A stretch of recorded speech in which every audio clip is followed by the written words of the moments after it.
How we doing out there?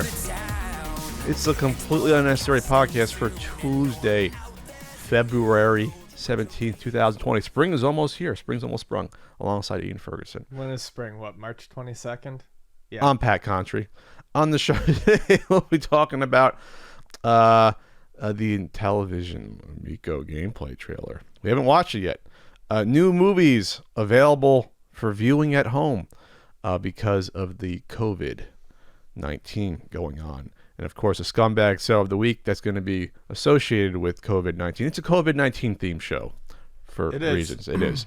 And a Patreon poll topic and a Q&A topic. Ian, how was your weekend? It was fine, but I wanted to let you know that Reggie the Hedgehog was not on America's Funniest People. Okay. It was on Animal Crack-Ups. Okay, sorry. This is Ian. Let the audience know why you're bringing it up. So before the podcast, I brought up Reggie the Hedgehog or Reggie because Pat planted a seed in my head and knows that I'm gonna have to try. And I thought Reggie the Hedgehog was from America's Funniest People. No. Animal Crack-Ups is an ABC game show. Blah blah blah blah blah blah. Oh, where the hell is this Hedgie? Reggie the Hedgie showed up during commercial breaks. Okay, great, Ian. A little bit of levity to start this show. Alan and Todd Thicke were the hosts. Alan Thicke was the host. I swear to God, it was on America's Funniest. I don't know. When I searched Reggie the Hedgehog, all I got was a bunch of Sonic fan characters. Oh, okay. Well, they stole that from Reggie the Hedgie because it was Reggie the Hedgie. Nothing, man. I looked for Reggie the Hedgehog, America's Funniest Home People, and the first thing I got was Animal Crack-Up. Okay, so how's everyone doing out there? America's Funniest People has got 2 out of 5 stars. Wasn't that good? No, it wasn't good at all. It was like going to the mall and saying, hey, do something wacky. America's Funniest Home Videos was funny because that was like real stuff. America's Funniest People was like, hey, do your wacky act for us for 30 seconds. Can you fucking debase yourself on national TV for a couple of bucks? While the Funniest Home Videos was people getting wiffle ball bat shots to the groin by accident, so it was hysterical. Accident. They were accidents in here. Then you went. Then the families would come in the studio audience and win. It was like $10,000 for first place, or like 5 for second, and like 2 for third, and they would do that. Yep. But they would announce like the second place winner first. Then it was between the first and the third, so it was weird. Like you knew what was gonna win. It wasn't ever a surprise between the first and the third. No, I don't know how I remember that detail from even as a 7-year-old. I'm like, what the? I said I clearly remember make any it now, sense. but I would not have remembered it if you hadn't brought it up. If 9-year-old thick but quick Pat could realize that was a flaw in the show, producers, come on at ABC, what are you doing? Sorry. So yeah, we have a worldwide pandemic going on here. And probably saying that alone means the YouTube version is demonetized here. Yeah. I want to make sure out there that everyone treats this the way you should. You should treat it with precaution, but obviously not panic. We got to hit that sweet spot in the middle there. So what does that mean? Is for someone like me, I don't go out that much to begin with. But in general, as much as you can, you should probably stay out of public areas. Yeah, that's a smart thing to do. If you're an introvert like Ian, then it's natural to you, right? Then you don't have to. I go out quite a bit. Actually, you probably go out more than me. I go out a lot. This point. But either way, the whole point of this is that most of the people listening to this, even if you contracted this COVID-19, no, you're not going to die. But it's not about you. It's about the collective. It's about everyone else. It's about the herd when it comes down to this. Yeah, stay in. When you go to the grocery store, resist the urge to pick up 5 of something just because you see it. You don't need it. Yes. There's no need to panic by. This isn't a natural disaster where, a hurricane hits a state and it wipes out, supermarkets for a week or two. Distribution is going to keep going of goods and food. That's not what this is about. So I'm hoping that most of our listeners already know this. I like to think that we curate a sort of higher quality listener, that a higher capacity. A supreme clientele. So like for things like seeing people rush out to Costco and literally buying 12, 24 packs of toilet paper, you'd run out of food before toilet paper if there was a shortage. So you don't shit that much in a year. I was going to say, you probably could eat the toilet paper if you had to. You probably could. It's fiber, but you probably wouldn't want to. And add it to a broth maybe and get it in there. But the whole point is that live your life, even with these restrictions, as normally as you can. And we all deal with it on the same level here. I try not to put pain on others by buying too much when the little old lady wants to go to the store and there's nothing to buy there. That's the whole point. It's like, don't make it hard on grandma, who should maybe be staying home anyway. So maybe if you know some older people, maybe you check in on them. Hey, you need anything? You need some canned goods. You need something, you know. So, yeah, stay home. I mean, if there's one thing I can say about our listeners is that they all probably have a backlog of video games or a backlog of music or a backlog of books. Now is the time to get through that. Stay home. Don't put yourself at risk, but more importantly, if you're young and healthy, don't put other people at risk. Don't put the kids in your life. Don't put the elderly people in your life at risk. Stay home. Order food. Order food from your favorite local restaurant that's doing takeout still. Look around your neighborhood. Lots of places are doing takeout specials. Support businesses the best you can while sitting in your living room doing nothing. Sure. I can honestly see sometime soon where they'll just shut restaurants entirely besides takeout and probably delivery at some point. So you can, still order a pizza, still order some Chinese food if you're feeling it. Order some Ortiz's Mexican. I did it a few days ago. I mean, but it's already changing the way we're operating. I mean, I went to local Sprouts on Friday after the gym. I went to Sprouts. It was the first time I went to the supermarket before it really got serious for people. And then it was not panic level, but it was like a notch below. It was 3 times as busy as it normally was. And then when I went to the cashier, first of all, there was no bananas, which to me was funny because bananas have a half-life of like 24 hours. I thought that was funny. I was like, I want like 3 bananas to eat, Ian, and there was no bananas there. Bananas go from good to we should be making banana bread very, very quickly. Yes, or a banana mush, I guess. I still remember my grandma walking to my grandma's house and the bananas were black there, but she said that was a type of bananas that was like, no, they're black, Grandma. I still remember that. Sorry. Anyway, when I was 4, it terrified me for some reason, seeing like 6 bananas that were black in a bunch. Hey, you use those for banana bread though. You can? Okay. Oh, you've never made banana bread? No, Ian. I think my mom did a few times. You're the baker of the group, Ian. I'm not though. I'm a cook. By the way, Ian, did you bring me cornbread? No, I didn't bring you cornbread. I have to get more cornmeal today at the grocery store when I go to pick up my medicine. Cornbread does not sit. Cornbread doesn't sit?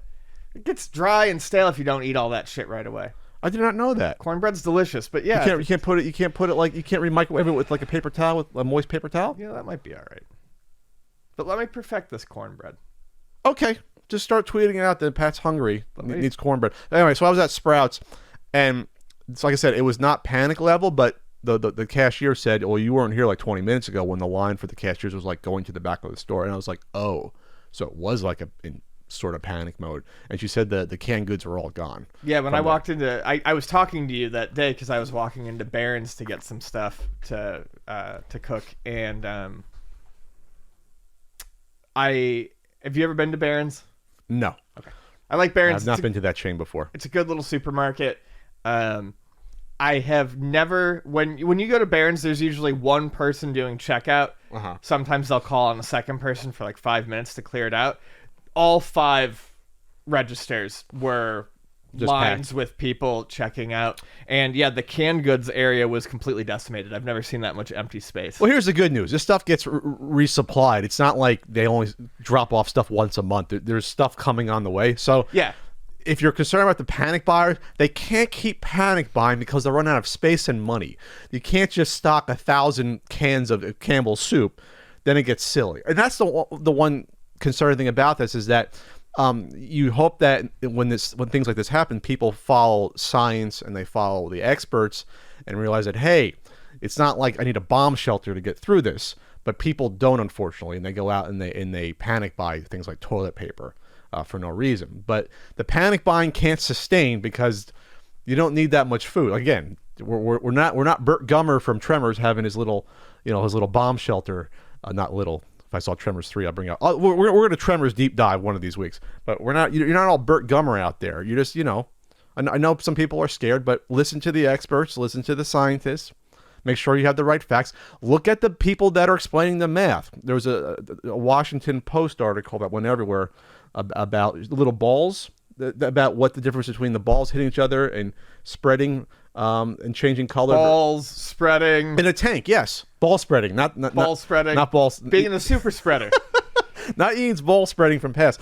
But there was a nice little article with 4 graphs with random little tanks of colored balls, and when they hit each other, they turn color to say that, hey, this ball's now infected, and there's a cure rate, and it turns back.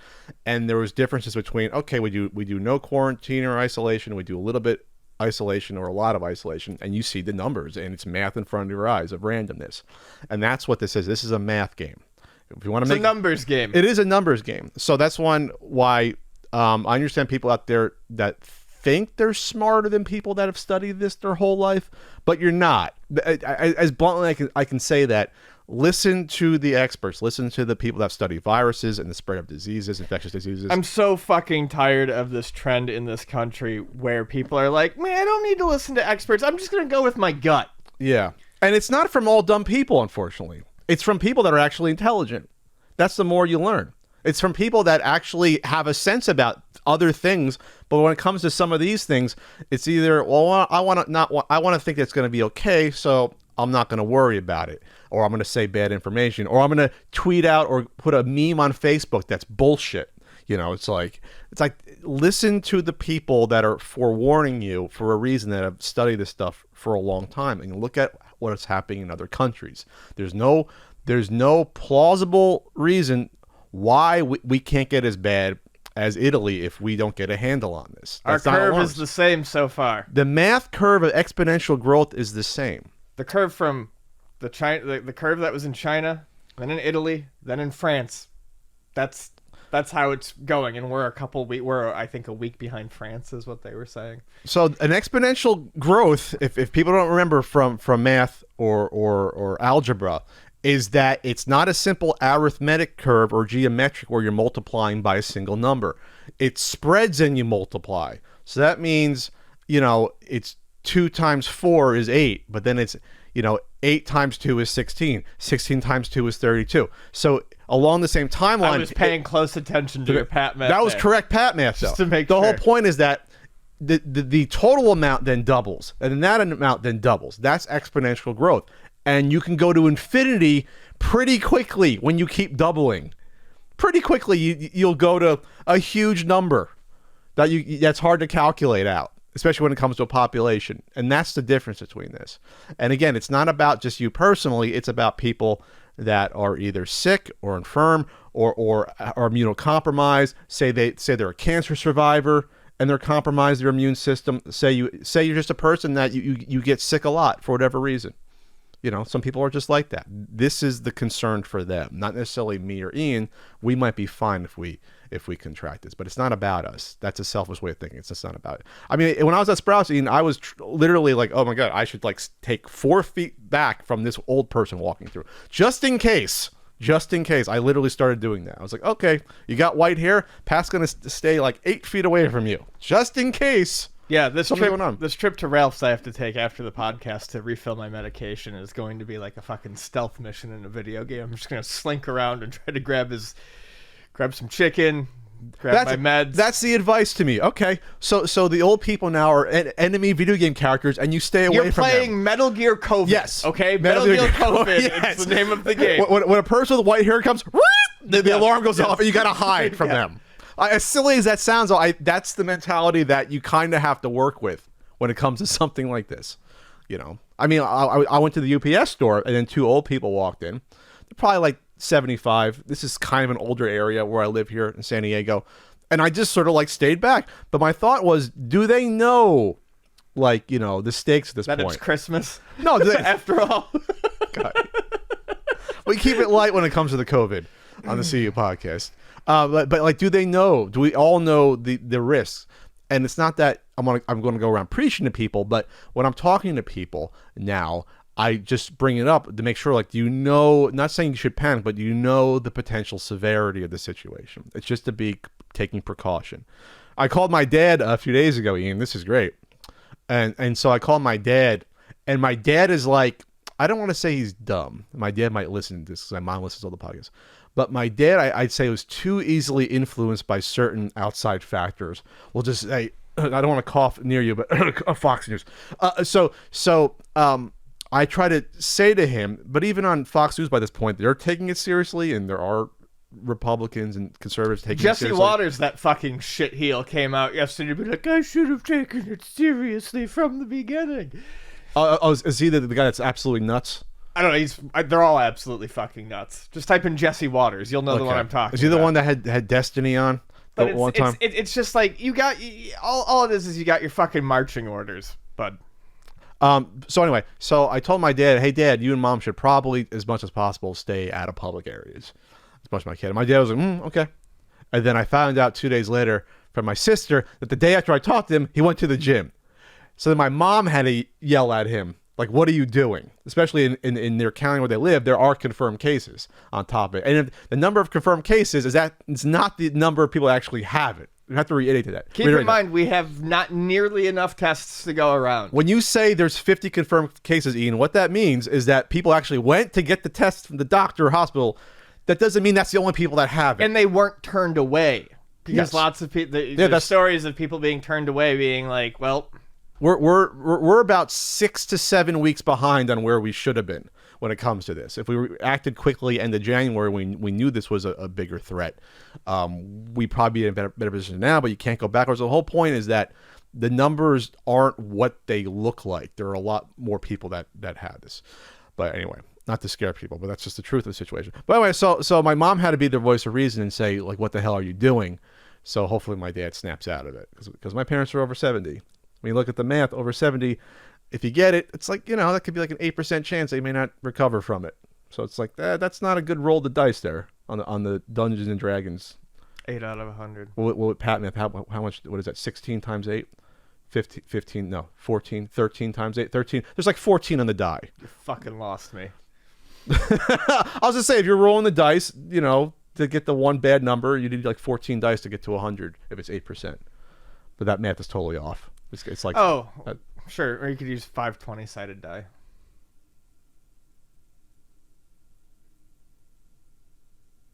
You need to get to 100, right? Sure, you can do that. Yeah. Wait a minute. What? Yeah, if it was a 1% chance, you'd use a 5 20-sided die. We're doing a math exercise now. He's trying to throw me off. We definitely should not be doing any math. My Pat math was solid on the exponential explanation, though, wasn't it? It was. I guess it was fine. It was textbook Pat math when it comes to that. I fucking glaze over like a donut when you start saying numbers. So the world's going to be just a little bit different the next probably 2 months, maybe 3, by estimates, and it might be longer than that. I mean, entertainment's basically canceled at this point, postponed when it comes to new entertainment. All sports, Vegas is shutting down. There's probably not going to be any cruises or anything like that. All movies got pushed back, new movies. That Fast and Furious movie, damn it, I wanted to see Cena. It's next April now. It got pushed back there. So we got to make do with what we have. We have tons of video games. We got Netflix. We got Amazon Prime.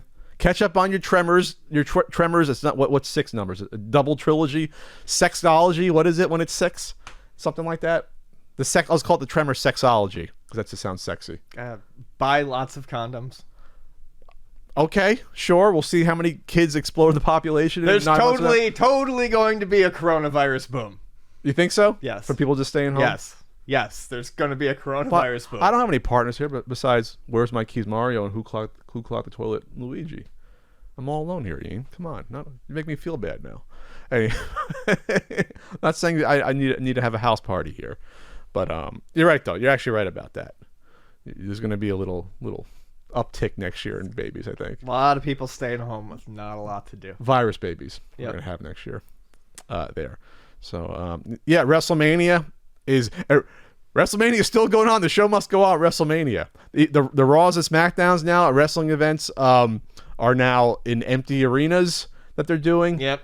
And it's really awkward. I mean, supposedly the shows are still pretty good, but like I think on Raw last night they reshowed the Royal Rumble in its entirety. They had one new match, and they had a few promos and things like that to get through it. So the whole sporting events without audiences is kind of crazy. When they said sports entertainment. Yeah, when they said they were going to do that for the NCAA tournament, I was like, no fucking way.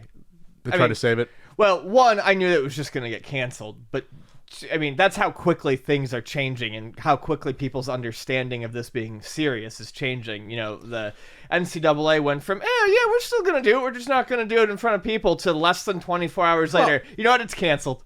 It's canceled. We're done. Well, after the NBA did it, they're like, we can't do it if the NBA postponed it. But the problem is when NBA can postpone because the players are under contract, these are kids that are leaving school. Yeah. But you can't bring the kids back, 6 months from now to play the game. Seeing anything that normally has a crowd without a crowd is going to be weird. I imagine that WrestleMania without a crowd will be a very, very strange thing because it's going to be at the Performance Center. Yeah, they're going to do in the Performance Center, which is small. I think it's a crowd. I think the capacity is a few hundred, 500, something like that. It's small. It's where NXT is out of or used to be out of. What I heard is they'll probably blacken the lights around the ring to focus on the ring, which used to be boxing. The boxing events do that, and sure. UFC did that before the UFC canceled their events. They had one last one in Brazil on Saturday, and they did that. It's not as bad when it's something like that because you're not looking at the crowd anyway. Usually during a fight, but yeah, it was literally people in the first few rows that are watching and no one behind. And when Michael Bisping on commentary was like going, "Oh, look at that," you heard it echo throughout the arena. So it was bizarre. Weird. So you knew that there was like 35, 40 people that are there. You have the judges and the doctors. But the issue is that you still have a gathering of people. So I heard, why are you canceling, racing events and why are you canceling golf events? Well, it's not just about the attendees, it's about the people that have to come to put it on. You have volunteers, you have staff, you have people getting the food.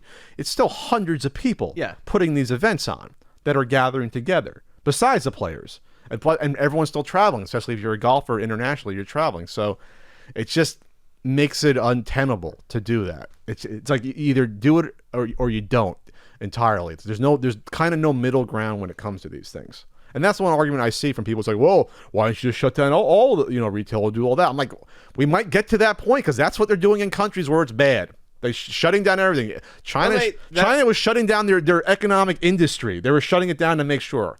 They were doing their draconian measures. But in this case, that's the one thing that would make it go away as quickly as possible. Well, North California has already done that. Bay Area has got shelter in place activated. Fucking activated. Like it's a fucking button. Wonder Twins? Yeah. It's a button you hit. Activated. But, 6 counties, Bay Area, you are supposed to stay at home and all non-essential businesses are closed. Yeah. We're going to get there. We're getting there. The problem is the U.S. is so much different than other countries. We have 50 states. We're so spread out geographically versus other nations that we're larger bureaucracy of 50 smaller governments. So it makes it a little bit weirder because of that. But, they've canceled the local conventions but they came different times. But we're going to get there where everything's going to be, I think, locked down for a bit. Let's you and I make a concerted effort for the rest of this podcast. We're going to go fucking nuts. Not to touch our faces. Because I just touched my nose. I'm touching my face. I'm sweaty. Yeah, sorry. That's I touched with a tissue. I touched mine, and then I looked over and saw you touch yours. But I washed my hands right before the podcast. So did I. But I'm spraying my own germs. Okay. Let's see what we can do. I'll do this. Okay. Let's see what we can do. We'll do that. I have had I told Ian I have had a sneeze the past week. That's actually good though because sneeze is not as a common symptom of the COVID-19. So I was okay. I got like a light cold. That's good. That's a good thing. I'm just spraying the cold at Ian. Just a fucking base coat. And just to let you know, if we actually measured, we're probably about 4 feet apart right now, not 6. But we have a risk factor when it comes to the CU podcast, but because we love you all, we want to do this. We're doing this for you. That's the reason why we want to talk about how bad it's going to be to see Roman Reigns versus Goldberg in an empty arena. It would have been really bad to begin with. Now it's going to be super bad to see that match happen. Yep. That's not going to be good. Good thing they took the title off Bray Wyatt. Yeah. With another part-timer. For Roman Reigns. Wait a minute, he beat him last time. No, who did he beat? No, he beat Kevin Owens last time. Goldberg for the title. That's good. Build that new talent, WWE, with 52-year-olds. And it's going to be AJ Styles versus Undertaker, by the way. I've seen some people out there, some of these fans like to be contrarian, and they're like, oh, well, these entitled babies are whining about how, it came off of not Kevin Owens. They took the title off of Bray Wyatt, and I'm like, I get it. Like you have some fun watching people be disappointed, but what are they doing to the future of the sport? There is no future. Right, exactly. This entertainment medium. What are they doing to the future of this? This. There's none. That you like to watch. They're not building anyone up because you think it's funny for the lulz to see someone like Goldberg come in, shit all over the ring, and get a win. You're not going to have anyone like him to carry wrestling in 20 years. You're not going to have no. You're just going to keep having Goldberg at fucking 70 wrestling. Yeah. Think about this. Think about what you're not building any new stars. You have nothing for the future of your sport. Sports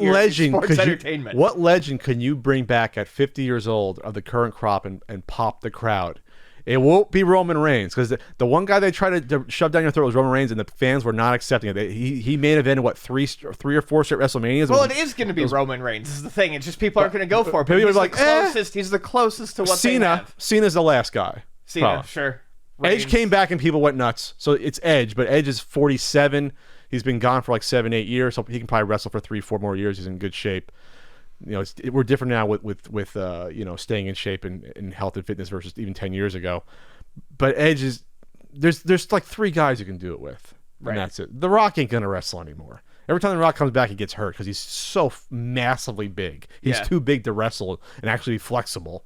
I just saw him on, speaking of Fast and Furious, was it Fast 6 was on TV or whatever? His arms are so massive in that movie. I thought it was CG. I was quitting. I was like, Vin Diesel's not a small guy. He dwarfed Vin Diesel in that movie. And I was just like, come on, Rock. Come on, baby. What are you doing?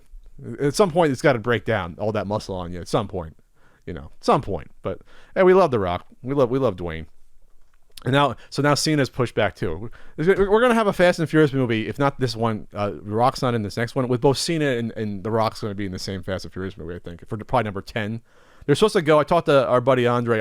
He was like, "Oh, 9 and 10 were supposed to be back to back. They were supposed to start filming it, or they were filming them back to back. So 10 was supposed to come out originally, I think, next year, or they were supposed to be like a 1 year apart for 9 and 10 on the Fast and Furious. They're making these stupid movies for 20 years. Jesus." It's 20 years. They got like 11 movies almost. Just Hobbs and Shaw. Just touched my nose. All right. Speaking of that, hopefully get well soon, Idris Elba. Speaking of Hobbs and Shaw. Yes. It all comes full circle to there.